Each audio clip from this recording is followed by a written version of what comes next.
Miss Maria Victoria Diaz, ang officer in charge po ng Child Rights Center sa Human Rights Commission dito po sa napaka-importanteng isyong ito. Magandang umaga po sa inyo, ma'am.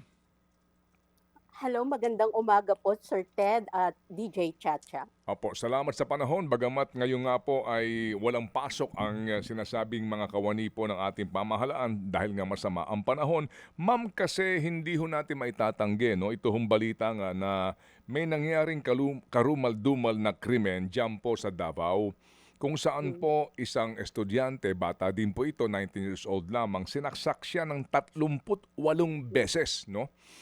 And dito po ang mga pangunahing suspect ay mga minor de edad, ano po. Kaya ngayon nabubuhay ulit itong kaisipan na magkaroon ng amyenda dito nga po sa batas ano po nito pong Republic Act number 9344 o Juvenile Justice and Welfare Act na gusto po, particular po itong proposal po ni Senador Robin Padilla na ito ho ibaba ng lubos yung pong edad ng criminal liability ng mga minor de edad. Sa kanya po 10 years old but below 18 years of age. Ano po ang reaksyon po ng komisyon?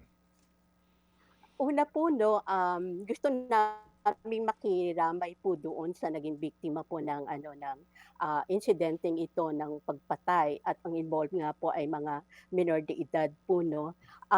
Isa po talagang taus-pusong pakikiramay at kinakalungkot namin po yung nangyari mula sa Komisyon sa Karapatang Tao.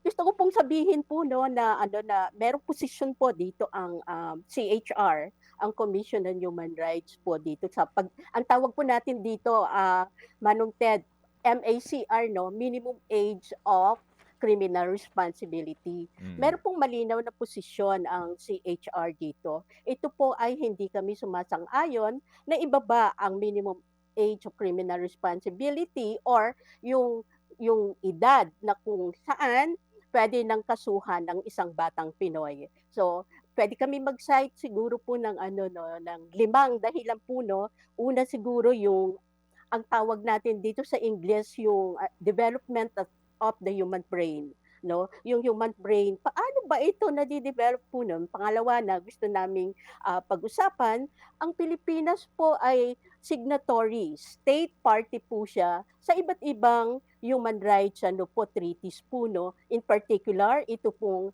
United Nations Convention on the Rights of the Child, mas di-discuss ko po 'yan mamaya. Maganda rin po sigurong tingnan yung pangatlo, sino-sino nga ba yung mga children in conflict with the law? So ano ba yung kanilang profile? Ano yung kanilang economic background? Ano yung kanilang mga educational attainment? Yung pang-apat po, ano ho ba ang responsibilidad ng mga duty bearers, no? Ito yung suporta na pinag-uusapan natin. Pang-lima po ay paano ba tinitignan ng ng society, paano natin tinitignan ang mga batang Pinoy? So, paano natin sila pinapahalagahan? Siguro itong limang ito po ay ano po 'no, maaring makapagpaliwanag bakit ganito yung posisyon ng Commission on Human Rights. Hindi lang Commission on Human Rights po 'no, ang may mga ganitong posisyon. Siguro nakita niyo yung posisyon, linaw rin nung Child Rights Network, inisa-isa niya rin dun yung Mm. mga kadahilanan bakit hindi rin sumasang-ayon ang CRN 'no, para ibaba itong minimum age of criminal responsibility. Okay, opo. Sige, ma'am. So, ma'am, ang gusto po ng komisyon ay status quo. Tama po ba?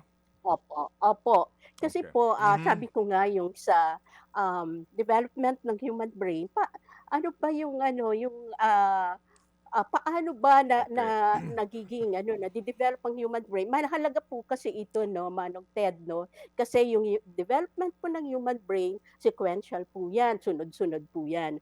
At ang tingin po ng ito po ay isa sa mga naging batayan po Mhm. 'no, bakit 15 yung Opo. minimum age of criminal responsibility. Opo. Marami pong pag-aaral, science man, scientific ano po na studies na sa ganap po na ano na age na 10 to 15 or below 18 po, hindi pa po ganap yung kakayahan ng isang tao, human being, para i-handle yung mga halimbawa ang tawag po natin diyan, executive function 'no. ang executive function po, halimbawa, nandito po yan sa frontal ano po ng ating human brain po, no? ah, Prefrontal cortex po, no? Hindi pa ho siya ano, ganap na ano po, na nagiging develop lang po siya ito at the age of 18 to 25. Ang pinag-uusapan Okay. natin ay below 18. Yes, So, ma'am. ibig Okay. sabihin, wala Mm. pa pong kakayahan yung bata na mag-isip ng Mm. yung ano po, no, ano yung mga implikasyon, mag-control ng kanyang Okay, sige. impulses. Yes, So, ma'am. yun po So yung if I isang may, yeah, if I malaking may interject, ano po, ma'am. Ang ano ho dito, ang key word dito is discernment. Yan, di po ba? mm, Okay.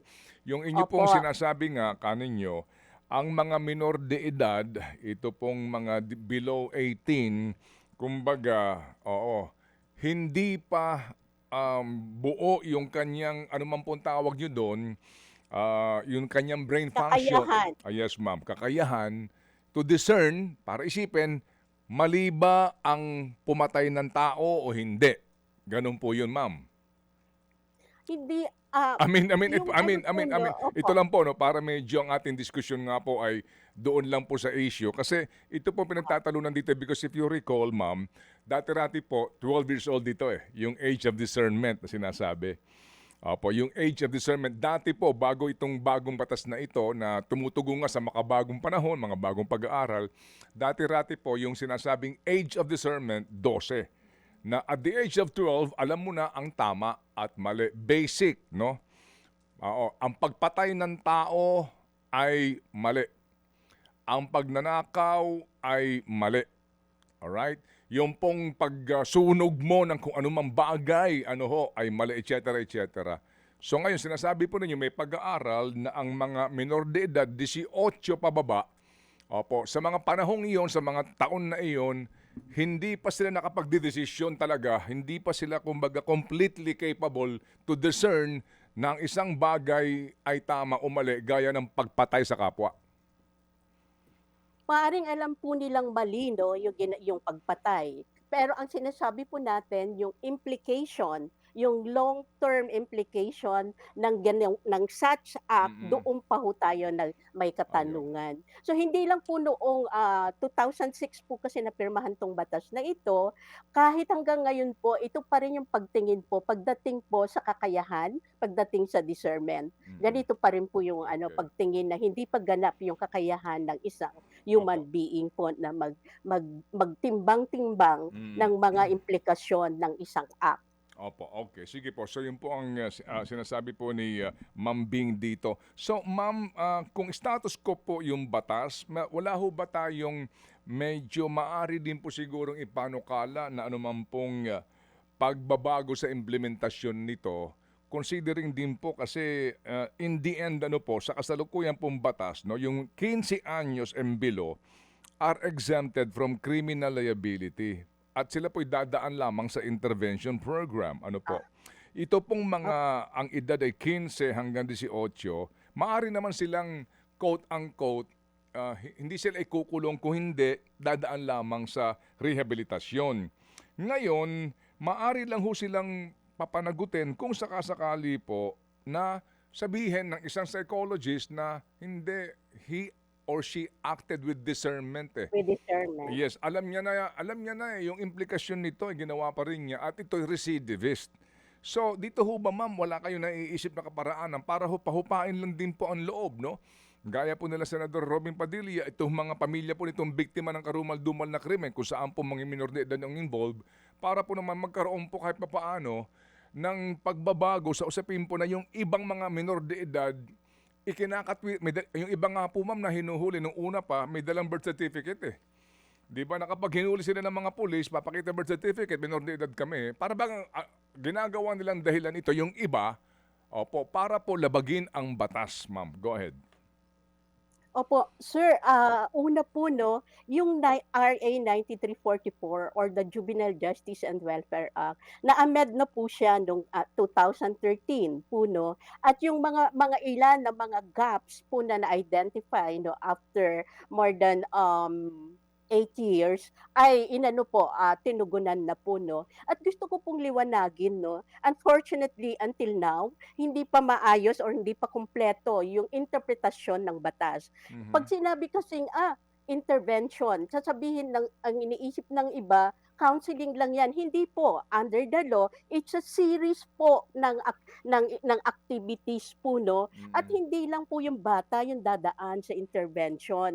Dadaan rin po pati yung pamilya at meron rin pong ano, meron ring intervention para sa mga Hmm. biktima. Mm. Same with diversion po, hindi po simpleng ano Opo. po 'yan, 3 buwan, 6 na buwan, 'yan nga sabi niyo po ina-assess po 'yan ng Mm. psychologist, Mm. ina-assess ng social workers kung ang batang ito ay ready na 'no, na ano na, Mm. halimbawa kung Mm. nakatira siya or nanirahan siya sa isang facilities gaya ng Bahay Pag-asa, titignan po 'yan. So hindi po nakalatag po yung mga ano, mga proseso, guidelines, paano Opo. po iha-handle ang Mm. isang CICL. Opo. So yun po yung gusto namin liwanagin. Mm. Dadaan pa rin po siya, ang bata na nakagawa ng hindi naaayon sa batas, dadaan pa rin siya ng Opo. isang sistema. Ang Mm. tawag po natin diyan, juvenile justice system. Opo. Hindi nga lang po siya doon sa kagaya ng criminal Opo. justice system natin ngayon na 'pag Mm.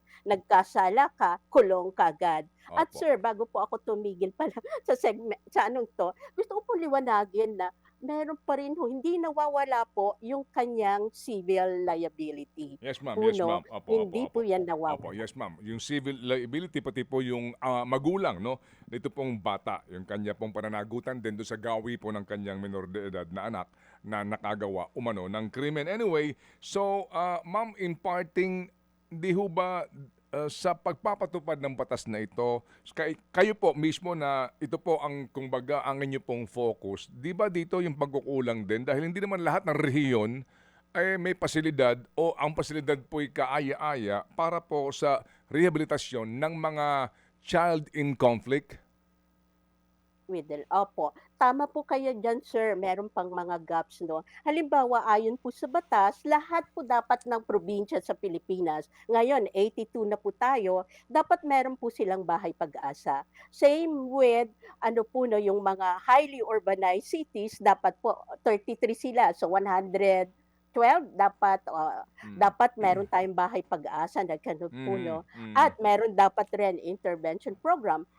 Pangatlo po, dapat po meron tayong tinatawag na ito kasi po yung hindi rin nakikita 'pag pinag-uusapan 'tong batas na ito, yung tinatawag po na National Comprehensive Juvenile Intervention Program. Okay. Dapat po in place na po 'yan Mm. after Mm. 18 years. Mhm. So, dito po sa batas na 'to sir, may obligasyon po, may responsibilidad ang mga local government Mm. units po Mhm. 'no, malinaw Opo. po 'yan at yun isa po ay may mga kailangan po, may mga gaps, may mga lapses pa po 'no. Mhm. Kulang ng social workers, Opo. registered social workers, kulang ng mga facilities, Mhm. tapos yung mahal rin po yung totoo magpatakbo ng facilities. Pero yung tingin nga po natin sir, siguro bilang ano 'no, panawagan ng Komisyon sa mga Karapatang Pantao, kailangan po natin mag-invest sa 39 million children.